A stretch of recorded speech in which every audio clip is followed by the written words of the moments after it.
Back to my channel. మా టీవీలో ప్రతిరోజు రాత్రి 9 గంటలకి ప్రసారమయ్యే గుండెనిండా గుడిగంటలు సీరియల్కి చాలా పెద్ద ఫ్యాన్ బేస్ ఉంది. ముఖ్యంగా ఈ సీరియల్లో నటిస్తున్న బాలు మరియు మీనాలకి చాలా పెద్ద ఫాలోయింగ్ ఉంది.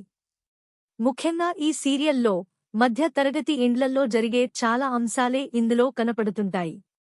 అందులో ఈ సీరియల్ చాలా ప్రేక్షకాదరణ పొందింది. ఇకపోతే ఈ సీరియల్లో నటిస్తున్న మోనికా క్యారెక్టర్ అయితే దాదాపుగా 2 నుండి 3 నెలలుగా చూపించడం లేదు.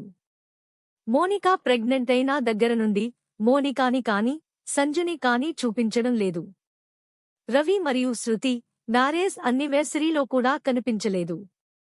ఇకపోతే సుందరి పెళ్లిలో కూడా మోనికా మరియు సంజులని చూపించలేదు. ఈ సీరియల్లో ఈ మధ్యకాలంలో ఎక్కువగా మురళి మరియు విద్యల లవ్ ట్రాక్, సుమతి మరియు అరుణ్ల లవ్ ట్రాక్, సుందరి పెళ్లి, రోహిణి తప్పులు బయటపెట్టడం ఇవే ఎక్కువగా చూపిస్తున్నారు. అసలు మోనికా మరియు సంజుల క్యారెక్టర్లు ఎందుకు చూపించడం లేదో అర్థం కావడం లేదు. ఈ మోనికా క్యారెక్టర్ని అయితే జ్యోతి గౌడ అనే కన్నడ అమ్మాయి పోషిస్తుంది.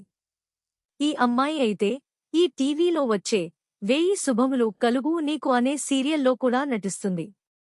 ఇకపోతే ఈ జ్యోతి గౌడ సోషల్ మీడియాలో చాలా యాక్టివ్గా ఉంటుంది. ఒక అభిమాని మీరెందుకు గుండెనిండా గుడిగంటలు సీరియల్లో కనిపించడం లేదు అని అడిగిన ప్రశ్నకి ఈ విధంగా రిప్లై ఇచ్చింది. ఈ సీరియల్లో నా క్యారెక్టర్ అయిపోయింది. నన్ను సీరియల్ నుండి తప్పించారు అని చెప్పింది. ఇప్పుడు మోనికా క్యారెక్టర్లో కొత్త అమ్మాయి వస్తుందా లేక కంప్లీట్గా మోనికా మరియు సంజుల క్యారెక్టర్లని ఎలిమినేట్ చేశారా లేక ఒరిజినల్ మోనికా నే మళ్లీ తీసుకుంటారా అనేది చూడాలి. ఇది ఫ్రెండ్స్, చాలా మంది నా వీడియోస్ చూస్తున్నారు కానీ సబ్స్క్రైబ్ చేసుకోవడం లేదు.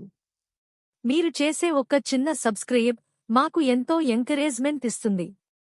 రాబోయే ఎపిసోడ్స్ ముందుగా తెలుసుకోవాలనుకుంటే మా ఛానల్ని సబ్స్క్రైబ్ చేసుకుని ఆల్ నోటిఫికేషన్స్ ని క్లిక్ చేసుకోండి. అప్పుడు వీడియో అప్లోడ్ చేయంగానే మీకైతే నోటిఫికేషన్ వస్తుంది.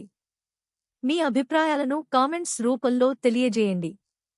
మీకు డైలీ అప్డేట్ కోసం మా ఛానల్ని సబ్స్క్రైబ్ చేసుకోండి. అలాగే మా వీడియోని కూడా ఒక లైక్ చేసి మమ్మల్ని ఎంకరేజ్ చేయండి.